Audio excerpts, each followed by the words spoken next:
and welcome. You're watching Business Today Television. I'm Sakshi Batra. In our continuing coverage of decoding the fine print of the budget, we are speaking to the top voices on the D Street among the economists, policy makers, as well as representatives of India Inc. In this continuing conversation, today we have with us a very special guest joining in. Ma'am Naina Lal Kidwai, she is the current chair of ISC and the past president of FICCI, and she's going to be joining in to give us a sense of how she has decoded the budget and what does she really think that this budget will have in it to offer for the Indian economy at large. Warm welcome to you, Naina ma'am, and thank you so much for taking the time out. It's always a pleasure and an insightful discussion to be with you and to understand about budget. Now that you've had some time to read the fine print, give us an understanding of, according to you, what were the most significant announcements in budget of 2026? Thank you. Thank you for having me on your show. I think one of the best things in this budget is the consistency it has shown in terms of the way the government has stayed the track on the fiscal glide path. So the commitment therein, which is really just a 0.1% improvement from where we expect to end in March at 4.4 and the commitment to go to 4.3. So it doesn't starve the economy of funds, but on the other hand, clearly indicates that the commitment to the fiscal glide path stays. Infrastructure spending going up. I think many of us fear that there may not be enough leeway for that, but it's not just being reduced as we feared, but actually gone up. And within infrastructure spend, for some of the areas I work in, water and sanitation, it's great to see the commitment, for example, continuing to the Jal Jeevan Mission, which rose by 198%, and the government's commitment to take rural water, tap water to every household remains with 100% coverage by 2028. And equally, the funding that goes into river water based management, groundwater, hydrology, these very important areas for provision of water and safe water to citizens remains on top of that infrastructure spend program. I also think that one of the concerns that has typically come and government continues to raise is the lack of private sector capital expenditure. And the main reason this happens is because if capacity utilization is down in the 70% sort of mark, you will not see capital expenditure. Typically, the sweet spot is around 85%, where once utilizations are up, companies feel fit to begin to plan for that next expansion. And this can only happen with demand. So as demand goes up, this will go up. And I think here there has been focus on the demand creation. We saw this outside the budget before with the GST reprieve that came in.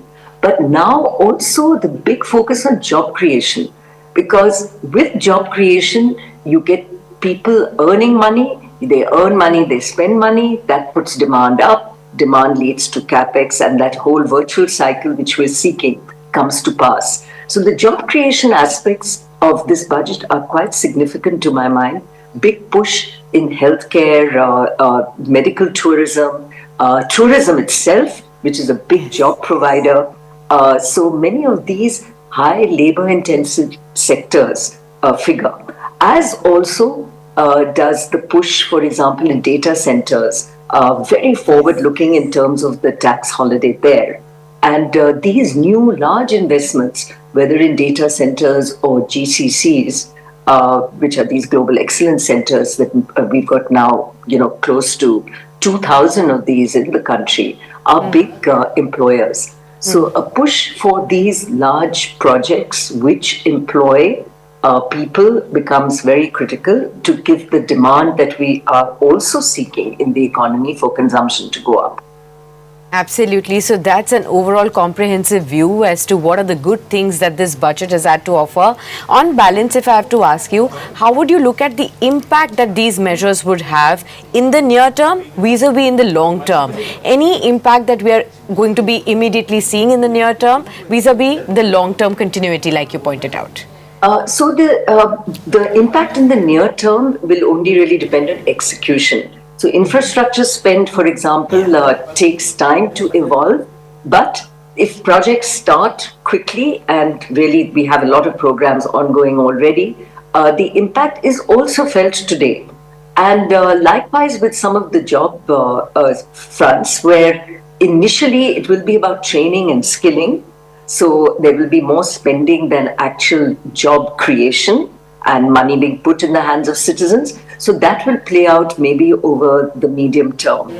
But I do believe the fact that there has been consistency in tax, that we are also seeing an economy that is in growth, we will continue to feel the effects of some of that spending. The immediate impact may be felt a little bit on the exports front. There is a lot of focus therein to push exports and to help some of the industries which have been impacted, particularly by the tariffs that the US has imposed. In particular, I'm thinking apparel and textiles, leather and diamonds. And there's a lot of push for the leather sector. There's talk of textile parks. So again, looking at that export infrastructure for India, enabling some of the old industrial parks that have come up for review and to be looking at it for revival.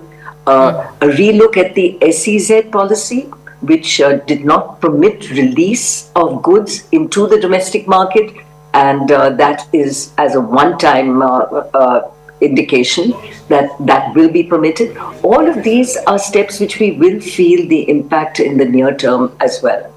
Okay, that's an interesting one. You also did point out on how a lot of these sunrise, future sectors, new age sectors have been talked about. Right at the start of the speech, we, saw Finance Minister touching base upon the biosimilars, on semiconductors, R&D, innovation, creating global competitiveness. So that's been given a lot of emphasis, like you point out. What is your sense of, in terms of how this will impact the foreign investment? We've been waiting for the FDIs to continue to pour in more money. Will they now start investing more? Will they think that India is comparatively a better investment destination? I think a lot of this will depend on how our ease of business continues to improve. So in itself, the sunrise sectors are as much about getting domestic industry aligned with the direction the government is wanting for industrial growth. And there are sunrise in that biopharma is a very exciting sector. It is the direction for our robust pharmaceutical industry to look at. And we have one of the most successful pharmaceutical industries anywhere, largely export oriented. So to give that incentive for us to move the way China, for example, has into the biopharma space is a very interesting push, encouraging R&D within that. Semiconductors, for example, again, we are already seeing interest from offshore. So it'll be good to see how FDI comes in, given your question. But equally, we have had huge commitments coming from Indian industry, the Tata Group, etc., that have promised to enter these sectors. So the sunrise sectors are more, I think, about government incentivizing, but also directionally guiding industry as a whole, both Indian and foreign, in the directions which we believe are important. They're important to us for national security as well. Semiconductors is a state point, rare earth minerals is another. These which we require to be somewhat more self-reliant and not so import-intensive as we have been. And others are also pointing industry in the direction of where growth might lie, both for the domestic market, but also for export. Absolutely. When it comes to the manufacturing sector, has this budget done enough to continue to accelerate the growth of the manufacturing sector? We've been seeing a clear focus from the government to make India a manufacturing hub of the world, create a China plus one economy. In the current scenario with the budget announcement, do you see this has furthered that ambition? It certainly has, and it's being done actually with the backdrop of headwinds of tariffs. So it's even more remarkable that India continues to push for its export agenda. We are fortunate that we have a big market, and the domestic demand, in fact, becomes a very attractive space for industry to work. And we don't have to look at pure export. And electronics is a starting point where the initial attraction of the domestic market attracted the Apples and others of the world to actually manufacture in India for India. But in the process, have discovered that we can and shall export products. And that has been a big success, and has shown that where we can attract industries, and specific industries like electronics, which saw a lot of focus from the government, the attraction of the domestic market drove the investment in the first place, but has also enabled large exports, and a push now in those areas continues. So if we can replicate the success of what the electronics program has looked like for India, we can be in a very good place in terms of earning valuable foreign exchange from exports as well. And of course, the capital expenditure and programs that comes out of it. Absolutely. When I have to ask you on the infrastructure thrust that you also highlighted with the capex push that we are seeing, announcements on high-speed rail, freight corridors, container shipping, what do you make of that, and how do you think this will enable our focus on the continued infra push? You know, railways is such a phenomenal way of not just connecting the country for freight movement and aiding the economy therein, but also in terms of the mobility it provides for people. And if you look at the way China's looked at its rail system, Suzhou, which, a couple of 100 kilometers away, is now working like a suburb of Shanghai, because it enables people to live in Suzhou and work in Shanghai because of the high-speed, very effective rail connections that come in. So what it also does is decongests our cities in ways that we can develop the hinterland. And, the budget actually states this, which is a very important initiative, I believe, where it proposes developing city economic regions to promote integrated planning across cities and the peri-urban and hinterland areas. It actually says this, and these regions are intended to align the infrastructure, investment, economic activity, housing, mobility beyond the municipal boundaries. And what does it do? It supports productivity, job creation, and of course, a much more coordinated urban growth. So this planning around urban infrastructure, which I do believe is sadly needed in the country, and doing it in this cluster development approach is very important. And within that, the rail connectivity, mobility, even inland waterways, which have come up for some focus, are very important steps as we look at the way our urban planning infrastructure goes. And within urban planning, of course, as I mentioned earlier, the sanitation connections, the way we provide water, and all of those also become very important to look at. Right. Ma'am, you also touched upon the private capex and why there has been a big ask as to why this is not really picking up the way it should, and why the government is only doing the heavy lifting thus far. After this budget, what is the kind of impetus that you feel we will be able to see on the private capex? So the private capex will only derive from the growth of the economy, which fortunately is very healthy. Consistency of policy, which we clearly see in this budget. There has been no retrospective planning. I think the only worrisome one is more a court order, which has looked at the treatment of tax, and which I think is causing some jitters in the market. But clarity on tax becomes very important and clarity of policy becomes very important for investment. One of the concerns has also been the depreciating rupee. That is more a concern for investors from offshore and less FDI, more FII. The Indian investor for capex would actually benefit from the depreciating rupee as far as exports go. it just helps exports be more competitive in a global context. So I do believe that we are entering a phase where manufacturing will grow, and there are many industries that I come across through my work with Rothschild and Company and others, including the private equity sectors, that are looking at investment, that are bringing in money with a view to expand. And whole sectors like defense and drones and now maybe nuclear are going to open up, which are going to require this capital expenditure. Okay, let me come to some financial fiscal numbers, ma'am. I wanted to ask you on the debt to GDP, which is now being expected at 55.6%, down from 56.1%. But many critics are pointing out to the crawling number there, because the NK Singh committee has expected it to go down to say 40%. And at this pace that we are seeing right now, it could probably take decades. Is that a concern? The commitment to bring it at least to 50 remains. And I think directionally, the fact that it's gone down and not up, particularly at a time when, we continue to have a lot of welfare programs out there, and where if you look at revenue collections, they've been robust, but they may not be growing at quite the level that we have seen over the last couple of years. So all of this, taken as it is, looks good.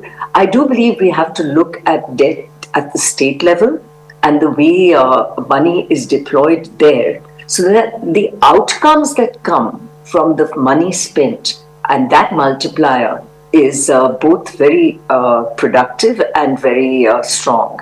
And I think the focus on keeping an eye on debt to GDP numbers is important. But I think directionally right. And I think that is why this budget looks very responsible. There's discussion about actually reduction of subsidies and cleaning up of some of the subsidies. So all of this is, I think, an indication that the government continues to look at this seriously. Another way that this will, of course, sort through is the asset monetization and disinvestment program, the 80,000 crores, which has been provided for in this budget. I think I was seeing some of the commentary yesterday, which there was a hope that this could be higher. But the good news is that the government has not taken it off the table, continues to look at it, and has basically said that it's going to be a mix of asset monetization. There's talk of a REIT for PSEs, for public sector enterprises, land. So new instruments are also being thought through. And of course, the older method of disinvestments and offers for sale. And what I heard the ministry representatives say yesterday was all aspects were on the table, and they were going to continue to look at ways to monetize these assets. So that becomes a whole other way of debt reduction, which I think is important. And to me, asset monetization is a very, very exciting one, because what it really does, and what these REITs and InvITs which have taken off finally do, is productive assets get thrown into these InvITs and REITs.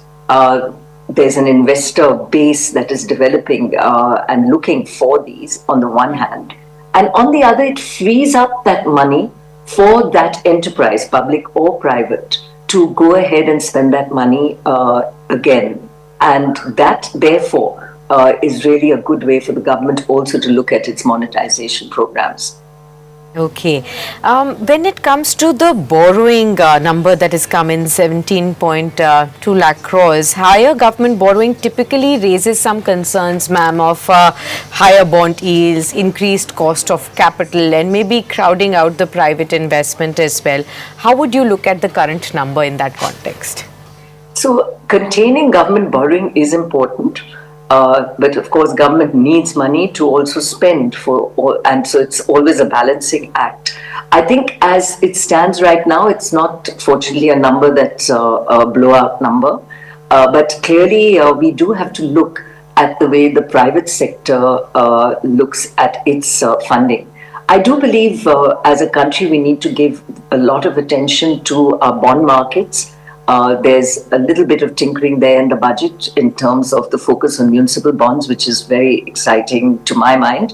It has two advantages. One is it makes the municipality more accountable, because the minute you have bonds, you have investors, you have many eyes on how that money is being spent, which is good. And it also enables them to stand on their own feet in terms of bringing the money in. So government's program to guide municipalities towards more municipal bond raisings is very good. We would also need to look at our ability to raise bonds as private sector, also government, in the market, because long-term finance is not going to come from the banks. It's only going to come from an active bond market. And I think attention to these bond markets would be important. I was one of those who was really hoping that the capital gains tax on our debt products was brought more at parity with equity. That unfortunately has not happened in this budget. But it is one of the ways to encourage savings to go into the mutual funds in particular, who in turn invest in the bond markets, to create the strength that we have in equity, where domestic investing actually happens and becomes a wall of finance, irrespective of what the FII community does. So continued attention on bonds would be important. There's also been mention on the banking committee being set up to look at the banking sector as a whole. And this is actually quite an exciting development, where the focus from what we were hearing yesterday from the ministry is to look at the entire sector in terms of what is required to give us the scale of banking, which I believe is still undersized in terms of what we want to achieve with our Viksit Bharat programs. So what should the banking sector look like to go forward and support that growth? And that can be all-encompassing, both in terms of FDI in banking, which we've seen a lot of interest over the last quarter, to Japanese banks and Emirati bank coming in. What should the policies look like to bring more of this money? And I might tell you, it's not just about money. When Japanese banks come in, they also handhold Japanese companies into the country. So it becomes important for them to be here as a catalyst for that investment. Also to look at some of the issues which banks are facing in terms of deposit galvanization. So can banks also look at funding themselves through bonds, as banks in the developed world do? So really looking at that whole package and what it means for a robust banking sector. And we're doing it from a position of strength, because our banks are in great condition right now. NPAs are really well under control. Credit growth is also pretty solid. So it's a good time to look at what this sector should look like. And that again will help us in terms of how government's debt programs, government borrowing gets relied on less and less, because funding can come from the private sector, from banks and other methods of financing as well. Right. You did touch upon capital gains tax and the FII community. I think that's where it has been hurting the most after this budget. The STT hike on F&O was not taken well with the markets falling. It was a surprise. Yeah, big surprise. It was a surprise, because there was an expectation there could be some lower taxes on account of the markets, but it has in fact been raised on one segment. We've been of course seeing how the government really wants to protect the retail investor at large, but that is one thing. But the FII community is also pressing the sell button on India, for a very long time. Do you think this will further discourage the FIIs to invest in India? So, we have to see how the markets continue to evolve over the next day or two. The STT raise is really only in the F&O market. So everything else is there. So if there's disappointment, it's more because there was a hope and expectation that things would be improved. STT being removed was a hope. The capital gains tax reviews. But if you look at our capital gains tax rates, equity, they are pretty much at a global level. At a global level, equity and debt tends to be treated pretty much the same, which is not the case in India. So I hope that continues to be reviewed. But the FII community has really been spooked more by the depreciating rupee because they look at dollar returns. And until the rupee stabilizes, and this is, of course, not just in India's hands, it has so much to do with geopolitics and global movements, that what we have is a very sensible policy of RBI's intervention is just to keep the volatility out of the market, to step in to make sure that we don't have significant ups and downs, which is really hard to do in a volatile market such as this. But the RBI can't permanently be there supporting the rupee.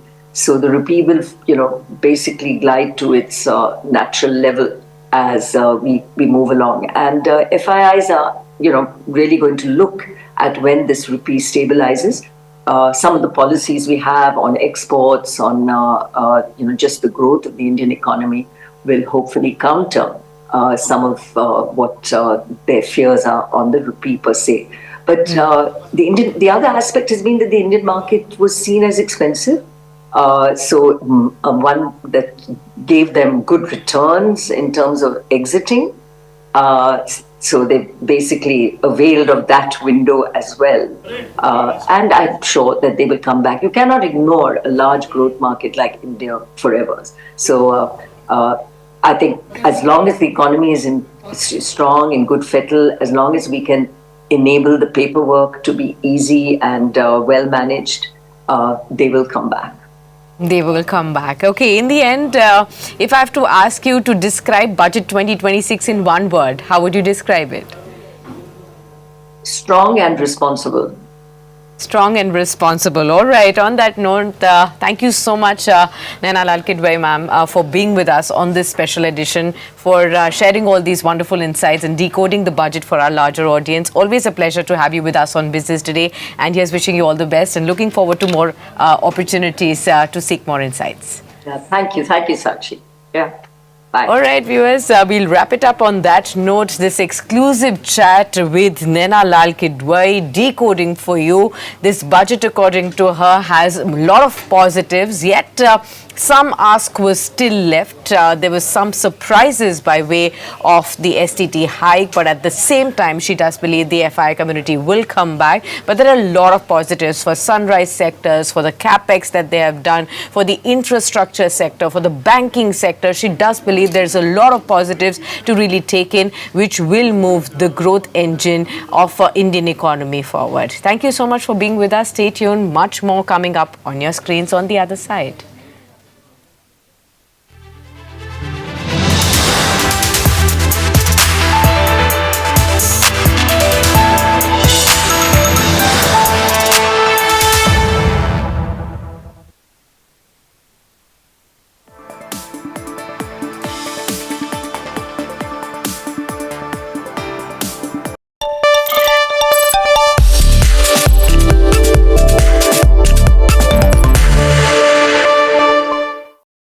Budget 2026, and Mr. Anand Goenka, President FICCI, is joining us here.